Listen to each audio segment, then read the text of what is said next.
Welcome. This week's show is sponsored by the Embroiderers Guild of America, and EGA is a community of stitch-minded people who inspire passion for the needle arts through education and the celebration of its heritage. And encourage you to join the EGA. You can learn more at egausa.org. I'm a member at large, and Jennifer just joined here just a few days ago. So do check that out. They're offering just a truckload of classes, online classes. They have current ones are beginning Brazilian dimensional embroidery with Judy Caruso, the Creme de la Creme box from Curdy Biggs. Oh, that's one to check out. And then one that's coming soon is Geraniums by Marilyn Hazelwood. And then there are lightning rounds. Current lightning round registration ends December 1. There are 4 new classes available: How Does Your Garden Grow, Perfectly Counted Crosses, Mark and Paint on Canvas and Fabric, and Roses. And then, of course, big plans getting put in place for the Magnificent Stitch, which will be the national seminar in 2021. That will be in Chicago, and September 1 through September 5. And early registration began on September 1, and there's still plenty of time for you to sign up for the national seminar. So go to egausa.org to join and to register for the national seminar, and then spend some time checking out the various online classes. And then if you just have a few minutes, go to the gallery. That few minutes will extend into an hour, I guarantee you, just looking at the beautiful work there. So with that, we will now listen to our podcast with Cecilia Ajayi of Cecilia Ajayi Designs and Beaded Embroidery, 3-dimensional beaded embroidery.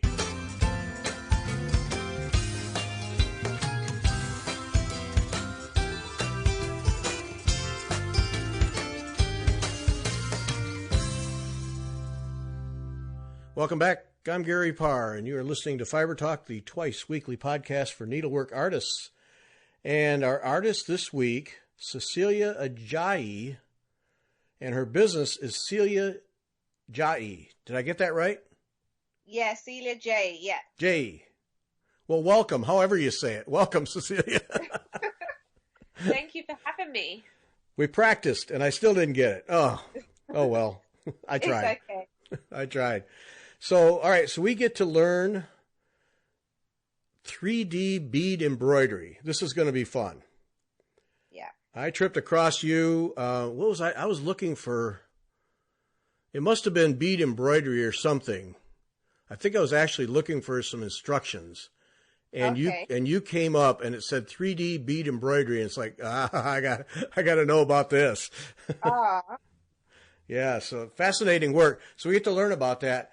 But as a former teacher, Miss Hall Hines was the one that kick-started you. I got to know about her. Oh, yeah, well, I chose to specialize in textiles in secondary school, because in secondary school, when you go into year 9, you have to kind of choose a specialism. So I was like, okay, I'll choose textiles. And I don't know, I've always kind of, because my grandma used to sew and my mum's into sewing and my auntie. So I was kind of like, okay, let me just test it out to see what it's like. And I remember my first lesson with her, like with everybody in the class, and she was just so tough, so strict. And it was like, everyone was like, oh, you don't want to be in her class, you're not going to pass. It's quite hard to please her, you know. And I remember thinking, oh, surely it's not that bad. And then she was the sort of teacher that she didn't give too much away. She didn't compliment your work. She didn't really have too much of a say. So I remember I remember doing some samples and everything in her class, and she kind of wasn't really amused with anything. So I was just like, you know what? I'm going to prove everyone wrong. I'm going to make this teacher love my work. I'm going to make this teacher give me an A. I'm going to work hard so that I can prove everyone wrong about this teacher. And bit by bit, I used to, stay behind sometimes, come in early and practice at home some techniques. And bit by bit, the teacher started to warm to me. So I was just like, okay, maybe she's not so bad after all. And then eventually she started complimenting some of my pieces. She started liking it. And I guess our relationship kind of blossomed from there.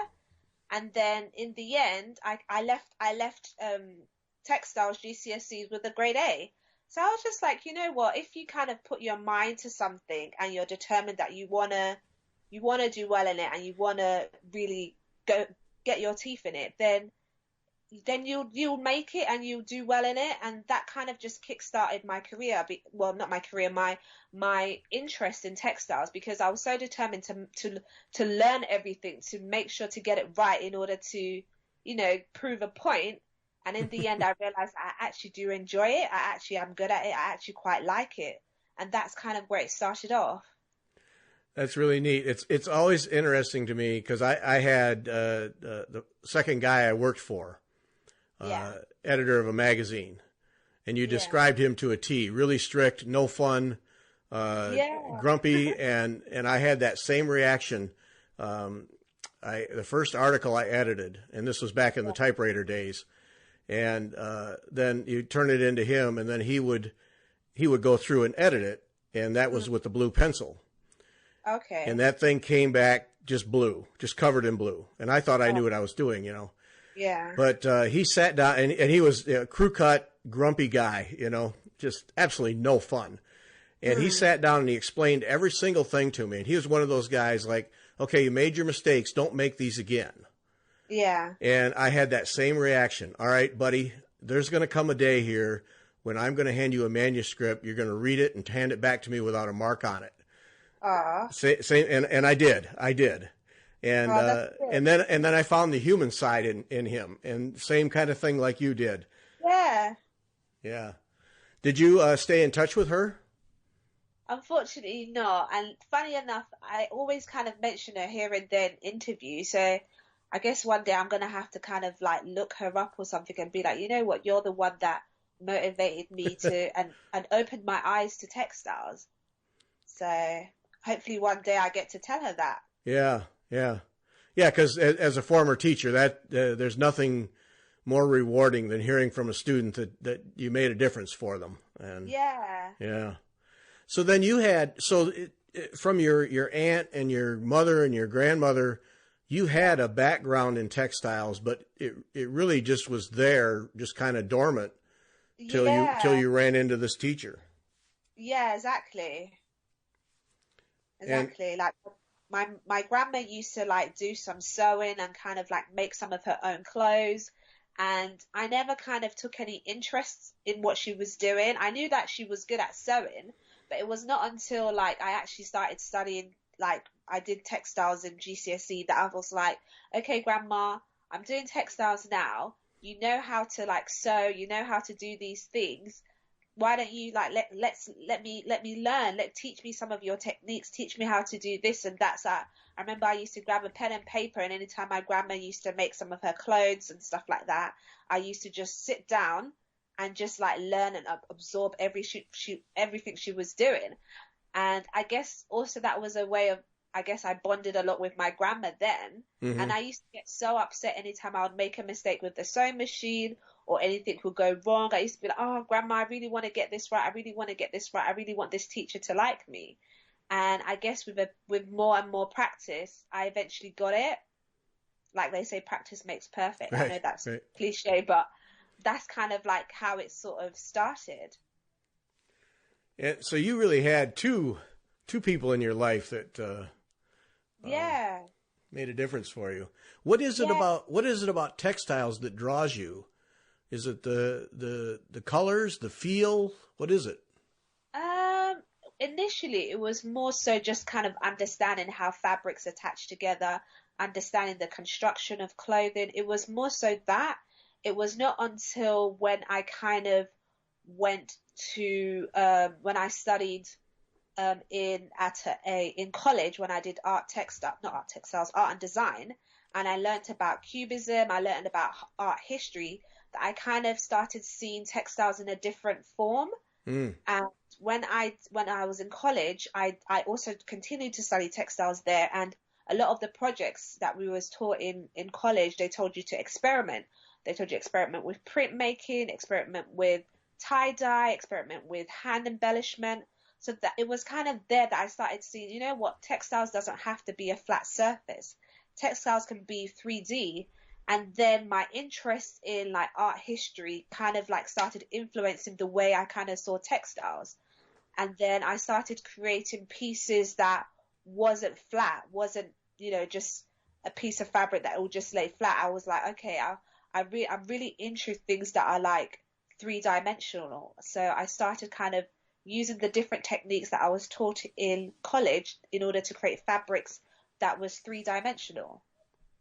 So you had an art angle to you, an art interest all through school, and yeah, like when we started I studied, because for college I studied textiles with critical and contextual studies, and then I did performing arts as well. So, but it was more of the textiles that I kind of really, really enjoyed, because I was already good at it from secondary school, and then I had all this sort of influence with my grandma and my mom and my aunt. So it was kind of the one thing that kind of stood out to me. And learning more about art history just kind of was like, oh wow, this is an area that I'm so intrigued about. This is an area that I want to learn more. mm-hmm. And then from there, I decided to further my education, and then I did a diploma in art and design, and that also intensified my passion and my kind of feel for embroidery and textiles. And then from there, I then went to university to get a master's in it. So it kind of just, I guess it was like a fluid progression, as I would say. Boy, Miss Hines hooked you and you didn't give up, did you? Yeah. It's just so weird how someone can just, influence you in the littlest of ways, and it kind of impacts your whole life. Right. Yeah. Yeah, it's amazing. And then, and then you just cling to it, because that's the kind of thing where sometimes in your teen years and your early 20s, you get an interest like that, and then you kind of burn out and move on to something else. But the fire got lit and it hasn't gone out yet. So that's... Yeah, of course. But now what is it that moves you from textiles to embroidery? I mean, what's that? Because you did some knit work in the fashion industry, and... Yeah, like the way I kind of went into embroidery was after I graduated from university. I started playing, because I specialized in knitwear, and all the pieces that I created in my knitwear were all three-dimensional. So I already sort of took that sort of interest in like arts and sort of abstract style into my knitwear. And after graduation, I was just like, you know what? I still want to continue knitting. I don't want to stop and just kind of like, just kind of give it up or something. So I started knitting again. I still had my knitting machine, and I still had my sewing machine and everything like that at home. So I started sewing, and then I have like a mini mannequin at home, and I started putting my fabric swatches of my knitted samples onto the mannequin. And I was like, you know what, some of this fabric swatches, they're quite boring. And then I was just like, okay, what can I do in order to jazz this item up? What can I do? And while looking through my textile supplies, I found a packet of beads that my mum had bought from, I don't know, Boots Sale, or I don't know where my mum had gotten them. I don't even know how it got into my beads box, my textiles box. So I was just like, okay, let me use some of these beads that my mum's gotten me. Let me put it on the fabric and see how it works. And then when I put it on the fabric, I had that wow moment, like, oh wow, this really, increases the sort of the depth, the three dimension of the fabric that I was making. And then I started learning about beads and like the different effects with beading, and how certain beads can add sparkles, certain beads can add light, certain beads can add depth, certain beads can add shadowing effects to your pieces. So I was just like, you know what, so I went to my local supply stores, craft stores where they sell beads. So I picked out a variety of different types of beads, and I was like, okay, let me start testing these out and further understand how beads work. And through then I kind of, that's how everything kind of like, it transitioned from knitting and fabric experimentation to then just kind of solely working with beads, I then started creating more pieces. I saw myself moving away from just fabric swatching to just working with beading. And that's kind of how my interest sort of grew. I'm the sort of person that once I like something, I like to explore more. I like to understand how it works. I like to develop myself into it and find out all the different possibilities around an item. So as you progressed through this Yeah. with knit fabrics, then Yeah. it sounds like the artist came out on you, and it became, wait a minute, I need to create Yeah, of art with course. this. Yeah. Yeah, that's kind of how it started. Hmm. Interesting. Now you grew up in London, near London, Yeah, in London, yeah. and the culture there influenced your art at all, or Yeah, of course. Like I'm surrounded by, urban culture, arts and craft. There's loads of textile galleries. There's loads of museums around where I live. There's a real street culture around where I live as well. So all of that, I guess, sort of, and I think the one thing that also influenced me the most was the fact that there was just so much craft stores. There was so much small boutiques and little gifts sort of shops that you can buy like handmade items and handmade supplies. So I was always, every time I would like either if I, because my university was in Brighton, and it was like about an hour and a half commute to get home. So when I would come home, sometimes I might walk past these stores, and I guess I started, going into them, looking around, seeing what was happening, and then obviously going to like museums, because when you're studying textiles and arts and craft, you're always encouraged to visit galleries and museums and stuff like that. So all of those sorts of things, I guess, inspired the artist within me. right? Well, it's interesting because I asked that because it's interesting to me. When I looked at your work, which I spent Yeah. I spent some time. You owe me a couple of hours. Uh, it's a very, I don't know if I can say it's a modern approach, but Yeah. then particularly with your portraits, Yeah. there's that historical bent to it. So there's a nice mix Yeah. of creative, innovative, new with that historical influence. Yes. And I mean, it's just an interesting mix. And so I wondered if you hadn't spent a good deal of your time doing just that, going to museums and studying. And it sounds like every trinket store in the city got Yeah. hit by you. Yeah, I think it was just more so like when I was studying, especially after I finished my GCSE in secondary school and I went to college, and when we started learning about cubism and about, optical illusion and multiple perspective, because that was kind of what was intriguing to me about cubism, the fact that there can be this flat surface, but because of all the shadows, the lines, the way it's depicted, it kind of creates this, I don't know, this image of its own. And Hmm. that kind of really inspired me. Like I want my work to be, I want to be able to create work that has, multiple perspective, that it can be interpreted in any way and any form. And it's not down to me as the artist to say, okay, this is how it should look. But I kind of want my work to be playful so that it can have different meanings to whoever sees it. Right. No, I can see that, and it's the fun part of looking at your work. And Yeah. but now you're going to do cubism with beads. Yeah. I don't know how, but I'm kind of Way to like, go the easy route. one thing I've taken from it is fragmentation. And if you see my work, you'll notice that a lot of the way I place my beads together, a lot of the way I kind of assemble my work, they're always kind of fragmented together via color or Right. via the shapes of the beads. There's always kind of like a jigsaw puzzle. So that cubist sort of style of working has kind of influenced the way I create portraits and influence the way I create beadwork in general. Now doing beads, because Yeah. initially I thought, okay, she's taking a bunch of beads and gluing them on some surface, No, not and how. not even close. You're bead at a time threading it. Yeah, Yeah, individually one by one. which is slow.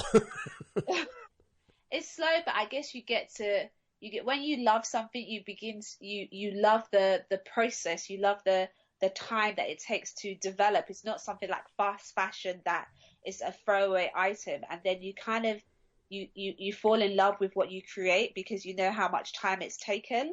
Right. So that's kind of how I sort of see my pieces when I start creating them. I watched that one little short video where you sitting on the floor beating away, and boy, there's a nice. You're fast at it, obviously, but there's also a really nice rhythm to it. I could just I started feeling a rhythm as you were stitching there, and Oh, picking up the bead, putting it in place, and it was interesting to see because for me to do beads as embellishment and needlework is tedious work, and yeah, to get it just right and right in the right spot and all that, and because I don't do enough of it to matter, but then I yeah. wondered how does somebody who does nothing but beads do it, and then you could see the rhythm, you could see working the needle, grabbing that bead, and I guess it's become second nature as well. Where I've been doing beadwork for a few years now, I've kind of learned how to adjust the needle, how to kind of pick them up, and where I've done quite a few of my artworks, I guess that every artwork that I create, it always like uh, lends into the next piece I create. So mm-hmm. I guess that's what you're trying to say about the fluidity of my work. Yes, yes. Now talk to me, because if I look at the pictures, it Yeah. looks like you have hills and valleys and Yeah. so on. Are those there, or is that an optical illusion? And if they're there, then how are you building those up? No, there are there. You know how I've been talking about the whole fragmentation and multiple perspective. I really always try to incorporate that into my work. So I always make sure to create beadwork that has multiple layers, so that when you kind of look at it from different angles, you see different heights and depths. And I love that about, you know, when I was talking about cubism, and when you see it's a flat surface, but because of how they've drawn it, the way the lines, the way the shapes, it looks 3D.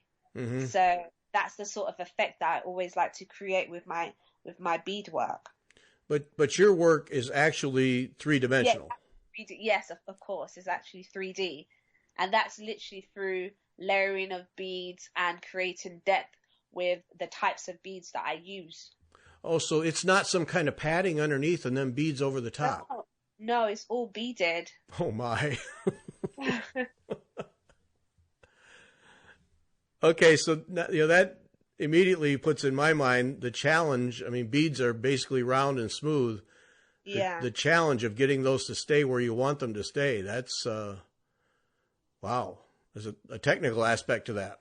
Yeah, but I guess also it's part of the beauty. Like when you start when I start a new piece, I never really kind of know how it's gonna end, and I always kind of like, okay, I think I always sort of pick the colors that I want and the sort of bead types, and I never really know how it's gonna look until I just start beading. I guess something just comes out of me, and this rhythm and this fluidity just kind of flows. Mm-hmm. You're one of those artists. Okay. No, I am always amazed at artists. It's just in your head and it just has to come Yeah, out. Yeah. yeah, Yeah. Interesting. Okay. So when I was watching you, I think it was a blue piece that you were doing, and you different. I think it was different blues. Anyway, you're sitting on the floor there with the bead boxes and one of your children playing on the side, and all I could think is, oh no, beads everywhere. But so you're just seeing that. So there's no drawing ahead of time. This is where I'm headed with this thing. You just let it come out of your head and I on. kind of like a rough sketch, but then I always realize that the rough sketch that I do it never looks like how I've drawn it. So I've kind of learned to trust the process. And even though I might sketch a design or something that I want it to look, it's not always going to look like that. It's, in fact, most of the time it looks opposite to that. But I guess that sketch is sort of like a guide. Mm-hmm. So that's how it starts. I Kind start off with a sketch, and then I build and build and build with the beads and I guess it kind of just forms a pattern. Okay, so the sketch just gets you in the ball game. Yes, of course, exactly. Okay, yeah. And then if I want to ask you, I want to get some tips in here for people who work with beads, because I'm sure that you can offer some of that. But it looks like for the most part you're using a transparent thread. Yeah, I always liked I initially I was using, because I had loads of threads from just collected them over the years, and I always used to use colored thread before, but then because my work is so 3D, the colored thread would start to show through my beads, and I always wanted the focus to be on the bead and not on the actual threads or anything like that showing through. And then I kind of stopped using these colored threads and started just using transparent thread, and made my pieces just solely about the beads and not about anything else. Okay, because yeah, I can see how the thread could add to the art or detract, Yeah, depending on what you exactly. do. Yeah. Exactly. So these days it's mostly transparent because it gets in the way of the beads. Yes, for me anyway. Some people like using colored thread, depending on their style of the way they bead as well. All my stuff is quite 3D, so you can just imagine if there's loads of threads like showing here and there, if the piece is heavily beaded. Mm-hmm. Yeah, and I can see if you could see the threads or they were immediately visible, especially as you get dimension. Yeah, Yeah, then your eye starts following the lines of the threads, and then you lose exactly. lose the impact. Yeah. Okay, I see that. So are you a bead snob, or is it whatever beads do the job? Um, That's a new term I just made up. I was gonna say I've never heard that You before. can have that. You can use that. No, I wouldn't say. I'm the sort of person. Well, when I did start collecting beads and started doing beadwork, I'm the sort of person that you can sell me any type of bead and I would want to buy it. I didn't care until I actually understood the different effects of beads. Then I started, like, obviously I was more thoughtful about the type of beads that I bought. But I guess deep down inside, I'm still that sort of girl that I'm always going to be quite intrigued. If I see a box of different beads, I'm always going to want to have a little nose or something. So you're a bead hoarder then. Maybe initially, but not now, because obviously my work is more focused. I have more of a direction. So I Mm-hmm. would only now sort of pick beads that are in line with what I'm doing, as opposed to just buying loads and loads and loads, Yeah. which I know someone can easily get into, especially when you first start off. Oh yeah, I can imagine it can get out of control in a hurry. Yeah. Yeah. Yeah. But once you have a good understanding of the different bead types and the different effects that beads can create to your work, you become more thoughtful as to what you buy. Yeah. Now, when you sketch out something, and then is the next step is what beads to use? Is it Yeah. basically a process of? I mean, the beads are obviously the paint, so a Yeah. process of laying out boxes of beads and finding the palette you want to use. Yes, exactly. That's exactly what I do.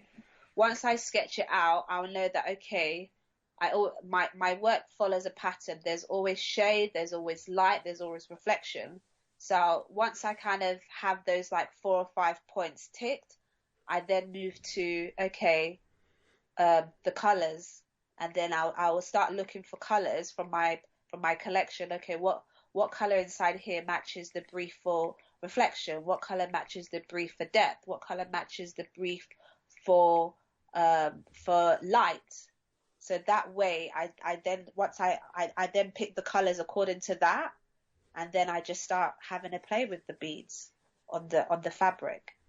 And just let it go. And fabric is what, standard muslin or?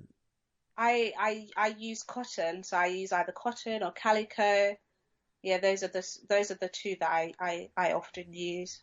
Okay, so nothing fancy there. Just No, because the fabric is just the base. right. The beads is what's most important to me anyway. So, and it's not as if my fabric ever shows. Hmm. Well, it depends. Some with my portrait work, obviously, sometimes I tend to leave the fabric blank, but most of the time the fabric doesn't really show. So Now, I don't really put so much emphasis on the fabric. It's more so of the beads. just it just holds them. It just holds the Yeah, bead. exactly. Now that's some of those pieces. I would think that the beads start to get quite heavy for the fabric as you're stitching. Does that get to be an issue for you, or is the hoop No, holding it tight enough that it really doesn't yeah, matter? exactly. The embroidery hoop holds it, stretches it out in place so that everything stays firm. So when I do bead, everything stays firm in place. And then if you frame it or something, you always have a back on it to Yeah, of course. yeah to hold it up because yeah, a couple of those there they look like they get pretty heavy. They're not too heavy. Again, that's part of the kind of illusion. They're not quite heavy. Hmm. Okay. It just I'm just thinking stitching on a hoop at some point the cloth starts to sag, but maybe not. Yeah. But with the embroidery hoop, it stretches the fabric. Right. It's only if you take it out of the embroidery hoop that it might start to sag and like shrivel up. But once it's always stretched in place, everything will kind of hold its shape. Yeah. Yeah. Now the portrait part is because you have your really abstract thing, and then you start doing portraits, and is it? I'll butcher this name. Is it Frida Kahlo? Yeah, like how did I even get into portrait work? I think I Well, kind that of would be my question. Yeah. oh. Yeah, I would have that question. How'd you do that? How did I get into portrait work? It was I think I initially when I first started doing bead work, I think I sketched a face and I made it really abstract because obviously that's the sort of style I'm into. So, but then I kind of put it aside and then was just focusing on because I was so enticed by the color by picking beads that had different depth and light and all of that. I kind of was more focused on creating shapes with the Hmm. beads that I had and the reflection and all of that. And then I think after I finished one of my abstract pieces, I was kind of thinking about, okay, what can I do next? What can I do next? And in the process of that, I remembered that, oh yeah, I actually sketched a design that was abstract, but then still kind of looks, still life or something. And then I was like, you know what, that's going to be my next project. And then I was looking for an iconic figure. I was looking for someone that I can like, that be, that would reflect that sort of style. And then I think I chose her, and then it kind of took off from there with portrait work. Because it's interesting in what little exposure I've had to artists who draw and paint, and Yeah, what I've read is that human shapes are, if you don't just get them as an artist, they're difficult to get right. yeah, And so when you go from your abstract things to portraits, that seems like a giant leap to me because you pull it. I mean, the work, it's not like they're weird faces. They have the shape and the look that you would expect for a human form. And yeah. so did it just come to you, or do you have to work pretty hard at that?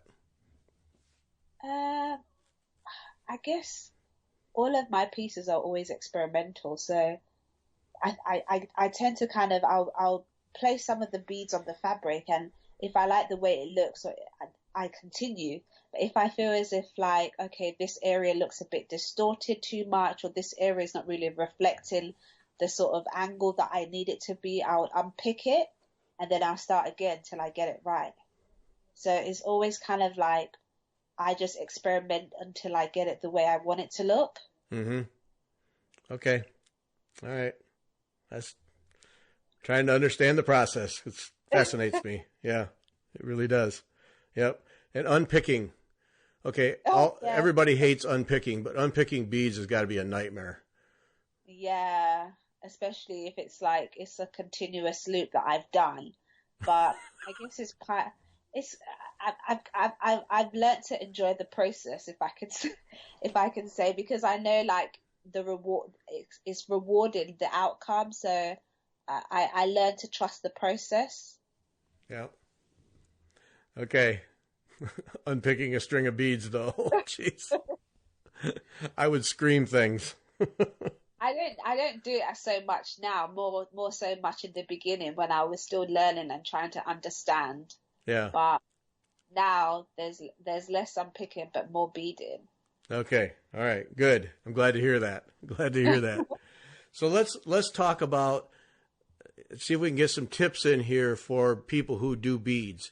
How do you manage beads when you're stitching? Do you have a tray, sticky surface? Talk about your needles. Those kinds of things that everybody who does any bead work at all could benefit from. I think once you have the right supplies, first of all, you get yourself an embroidery hoop, you get yourself a piece of fabric, and then you get yourself a long beading needle. And I always use transparent thread, but anybody that's into beading, they can either use transparent thread or they can use colored like metallic threads or any sort of type of thread that they have at home. And I always have little tins or little trays that I put all my different beads in. And sometimes I start off that way and having like each color in a different tin. But I noticed that by the end of each project, all the colors are end up going into one tin because I like to pick whichever color I want at a time. So sometimes when it's all together, I don't know, that sort of inspires me to create different sort of patterns and shapes when it's all together. Whereas sometimes if it's all in separate tins, I guess there's less of a process there. You're more like, okay, it has to look like this, it has to look like that, Right. it has to go a certain way. So it just also depends on the type of artist or type of artist the person is. But as long as you have the basics, which is good sturdy fabric, an embroidery hoop, some good beading needles, you can test whether you want to try the short beading needles or long beading needles. I tend to kind of use a mix, and you get yourself some good beads that have different characteristics and some jars, and you kind of can take it from there. It's interesting that I was hoping you would talk about that mixture of beads in a tray, because in one of the videos or photos I saw of you, you had some beads of one color. It looked like they were off to the side, if I recall correctly. Yeah. And then there was just a bunch mixed in. And I thought, there's the artist palette right there. Here's just mixing the paints, because I could see that. I could see that evolving in your head just from that picture. Yeah, exactly. Yeah. That's what I mean about not following a particular pattern when they're all kind of in separate tins. But I guess somehow I always like, let me just have them all together, and then I can easily just pick. And sometimes the way they form the different colors as well, that inspires your colorways. Mm-hmm. Now, when you're done and those beads have to be separated back into their boxes, is that where your husband comes in? Your people? No. Sometimes I kind of just, if I'm desperate for a particular bead type, I would actually separate them. Or there's some times when I'm not so busy and I would separate them. But most of the time, I just close the tin. And when I'm doing another project and I want like that sort of, when I want that sort of colorway, I'll just pick up that tin and work from there. Okay. That's fun. Because see, I would want to put them all back in their respective boxes. No, sometimes I do. Sometimes if I, like I said, if I actually really, really need the one particular color and I've run out, yeah, then I would separate them. But majority of the time, I kind of close the tin, and when I want to do another project, I pick up the tin again. Hey, that's great. Now, I have visions of a cabinet full of boxes of beads. Yes, I have. I have tons and tons of beads in different jars and containers that I have in my storage unit in the house. And do we have so many that you really don't know what you have, that each time you look for colors, it's a whole new exploration?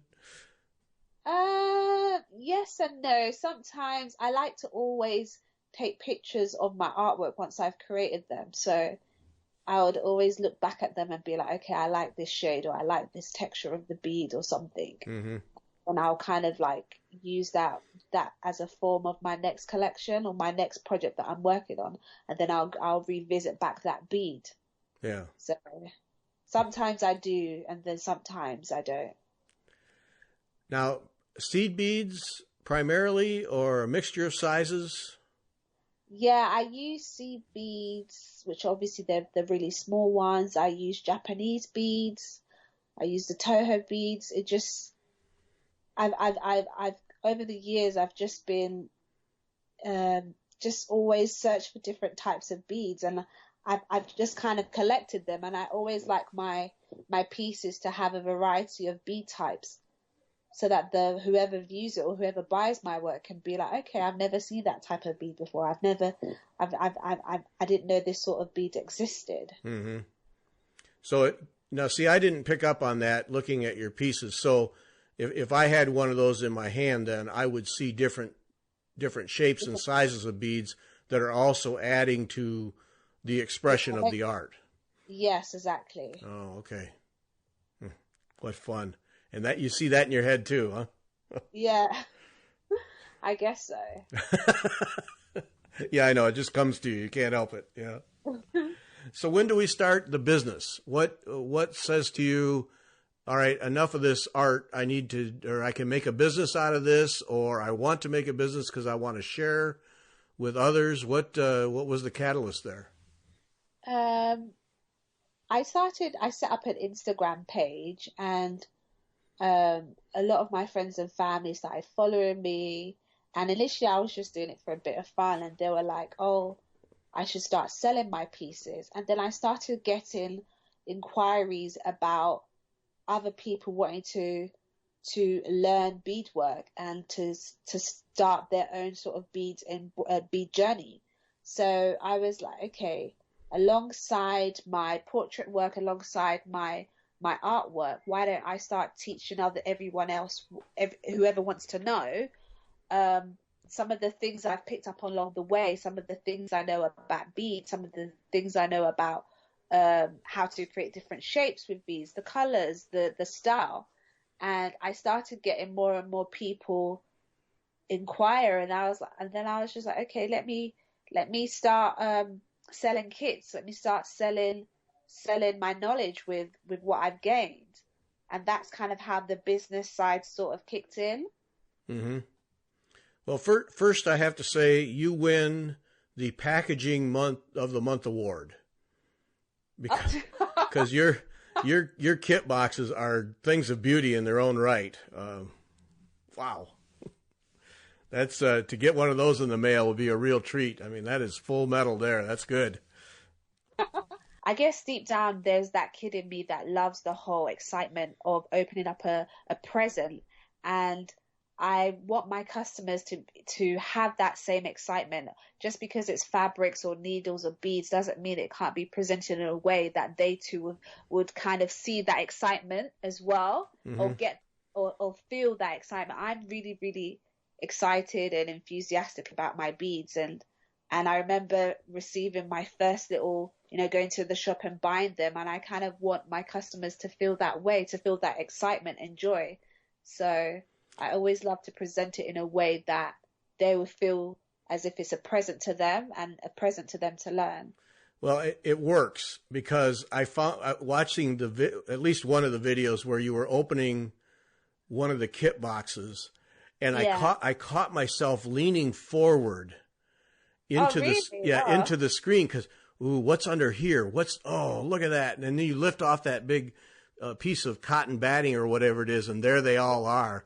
And I caught myself. I literally had leaned forward to see what was there. So it works. That's the excitement that I want people to have. I want people to want to know what's inside, to want to test it out, because that's how you're going to learn, if you're excited to want to know how these things work. So Yep. Well, success there. Yeah. Yep. So if I order a kit, all right, tell me what I'm getting when I order a kit. Is it a project? Is it here's a set of things, see what you can do with it? How are you going about that? well, with the kit, I wanted it to be like a all-in-one box. I didn't want my customers to have to go around sourcing different things. So in the kit, I include everything you would need in order to kickstart your own embroidery project.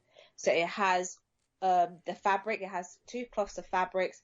It has a variety of different sizes of needles in order for you to see which one is more suitable to you.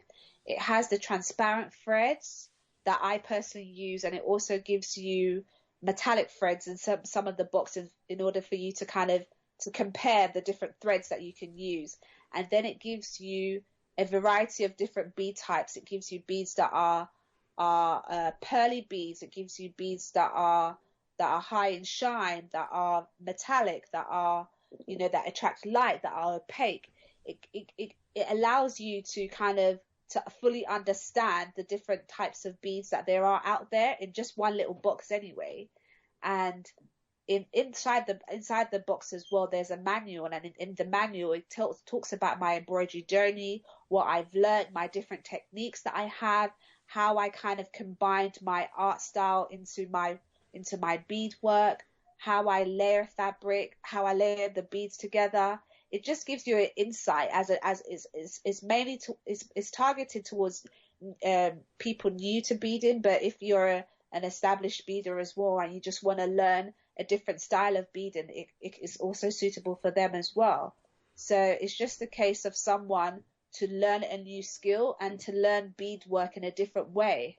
Okay, and so then if I buy a kit, if I buy a box, then I'm buying all the devices I need, all the artwork pieces I need to create something that comes out of my head. Yes, as well, I've also started incorporating patterns. Okay. Because I know not everybody would have that fluidity. Not everybody is that, you know, that good with just picking up a fabric and, you know, designing different shapes. So Thank you, because I can't. I started incorporating patterns because I understand that not everybody's like that.